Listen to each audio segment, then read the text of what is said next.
বোঝাদা, এবার তোমার নামের মানেটা বুঝতে পারছো তো? যে বেশি ওজন মাথায় চাপালে তাকে বোঝা বলে। কোন বোঝা কেউ বোঝে নাম আমি আর পাচ্ছি না। এই নামো বলছি, নামো। ওর ব্যথা লাগছে তো।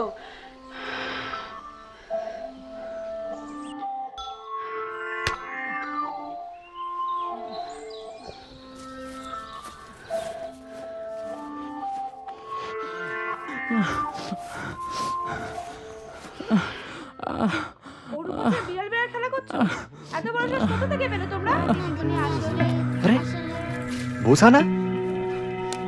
হ্যাঁ বোঝাই তো। পাঠশালায় ও কি করতেছে?